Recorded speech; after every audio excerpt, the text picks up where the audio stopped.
9 নম্বর কর্মসূচি, ওয়ালা তাকতুলুন নাফসাল্লাতী হারামাল্লাহু ইল্লা বিল হক। কোন মানুষকে তোমরা হত্যা করবে না। কি করবে না?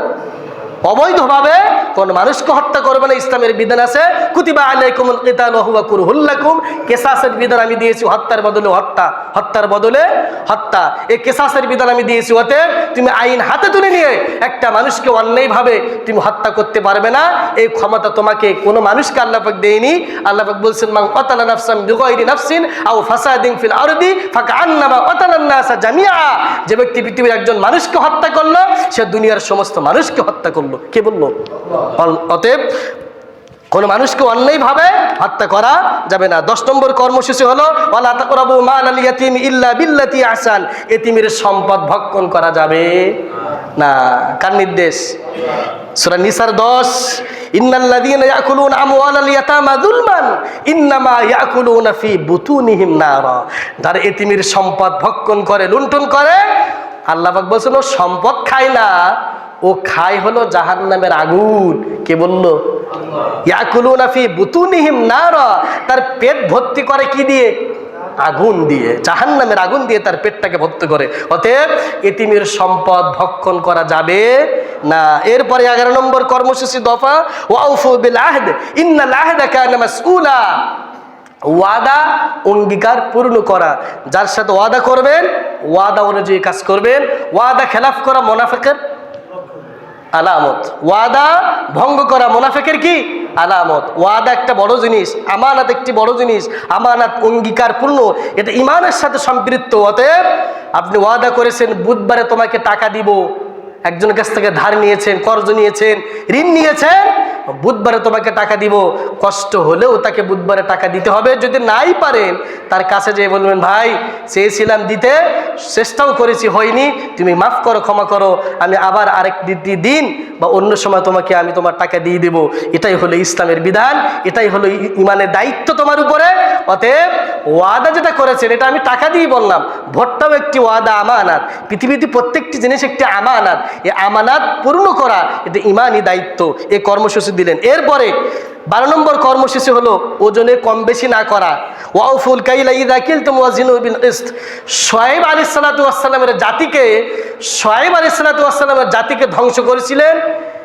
ওজন যখন মানুষের কাছ থেকে মেপে নেয় তখন বেশি নেয়, আর যখন নিজে দেয় কম দেয়। ওয়াইলুল লিল মুতাফফিফিন আল্লাযীনা ইযা কালু আলান নাসি ইস্তাওফুন ওয়া ইযা কালুহুম আও ওয়াজানুহুম ইখসিরুন। আল্লাহ পাক বলছেন ওয়াইল নামক জাহান্নাম সেই সকল ব্যক্তিদের জন্য যারা নিজেরা ক্রয় করার সময় বেশি নেয় আর লোককে দেওয়ার সময় কম দেয়। এরা কোথায় যাবে? এটা মারাত্মক ব্যাধি, এটা জুলুম, এটা কবিরা গুনাহ। এটা আপনার লোভ লালসা সততাকে নষ্ট করে দেয়। এটা আপনার হারাম উপার্জন করতে বাধ্য করে। খবরদার, যারা ব্যবসা করেন এটা কখনো করবেন না। আপনি লাভ করেন কিন্তু কখনো মিথ্যার আশ্রয় নেবেন না। আপনি প্রায় বলেন হুজুর আপনাকে কেনা দামেই দিয়েছি। অনেকে দেয়, অনেকে দেয়, আমাকে দেয়। এখানে আছে একজন আমাকে কেনা দামে ওষুধ দেয়, কিন্তু আপনি যদি সেটা কেনা দামে না দেন, আমি হয়তো বুঝতে পারছি না।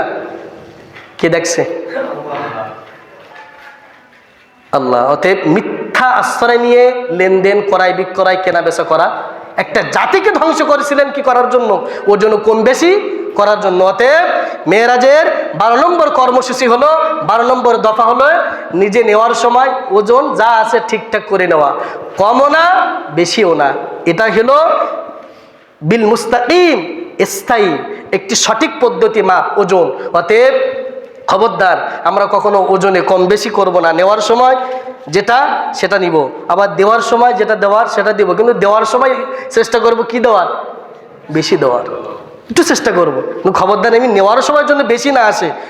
এরপর 13 নম্বর কর্মসূচি হলো ওয়ালা তাকফু মা লাইসা লাকা বিহি ইলম। তোমার যেটা জ্ঞান নেই, তোমার যেটা ধারণা নেই, সেই বিষয়ে তুমি মাথা দিও না। কি দিও না? হুদাই। মানে আমাদের সমাজে বহু লোক আছে ওর জ্ঞান নেই, দেখেন চায়ের দোকানে ও মারামারি করা শুরু করে দিয়েছে। ওই বিষয়ের পূর্ণাঙ্গ কেন জ্ঞানই ওর নেই, অথচ ওই বিষয় নিয়ে হুদাই কি করা শুরু করে দিয়েছে? মারামারি করা শুরু করে দিয়েছে। তুমি বোঝো, তুমি বোঝো কত বড় হুজুর হয়েছো তুমি, কত রাজনীতিবিদ তুমি, কি বোঝো তুমি? জানো কি হয়েছে? এই ধরনের কথাবার্তা আল্লাহ পাক নিষেধ করলেন। এবং এটা কর্মসূচি, ওয়ালা তাকফু মা লাইসা লাকা বিহি ইলম, তোমার যেটা জ্ঞান নেই, তোমার যেটা ধারণা নেই, তুমি যেটা জানো না সেই বিষয়ে কথা বলতে, সেই বিষয়ে দায়িত্ব নিতে যেও না। কে বললেন? আল্লাহ। 14 নম্বর কর্মসূচি হলো আল্লাহ পাক বললেন ওয়ালা তামশি ফিল আরদি মারহা ইন্নাকা লান তাখরিকাল আরদা ওয়া লান তাবলুগাল জিবালা তুলা।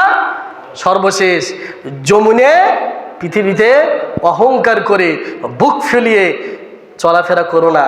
অহংকার, গৌরব, ক্ষমতা, পাওয়ার, প্রভাব প্রতিপত্তি দেখিয়ে আমার জমিনে পা দিয়ে চলো না। জমিনের মালিক কে? আল্লাহ। আল্লাহ পাক বলছেন খবরদার, ওয়ালা তামশি ফিল আরদি মারহা, জমিনের উপরে গর্ব ভরে আত্ম অহংকার নিয়ে, গৌরব নিয়ে জমিনে পা দিও না। এটা খুবই খারাপ।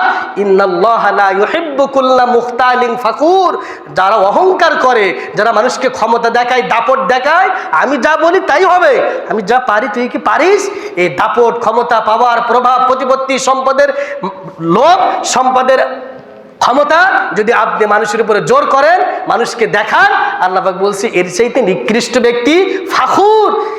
একে আল্লাহ পাক কখনো ভালোবাসেন না। কে বললেন? ক্ষমতা দেখানো যাবে? মানুষকে ক্ষমতা দেখা যাবে? রাজনীতির ক্ষমতা, সম্পদের ক্ষমতা, পাওয়ার, প্রভাব প্রতিপত্তি মানুষকে দেখানো যাবে? এ নির্দেশ কার? খবরদার, খবরদার। আল্লাহ পাক এই 14 দফা কর্মসূচি কোথায় দিলেন? জমিনে না আসমানে? এই যে 14 দফা আপনাদের সামনে সংক্ষিপ্তভাবে আলোচনা করার চেষ্টা করেছি, এই 14 দফা কর্মসূচি আল্লাহ জমিনে দেননি, দিয়েছেন কোথায়? 14 নম্বর হলো খবরদার, ক্ষমতা দেখেও না, পাওয়ার দেখেও না, শক্তি দেখাও না মানুষকে। আজকে শক্তি আছে, কালকে নাও থাকতে পারে।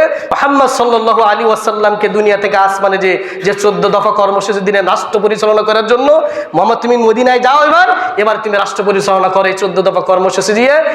ওই মদিনা সোনার মদিনা হয়ে যাবে। সুবহানাল্লাহ। হয়েছিলেন কিনা? হয়েছিল কিনা?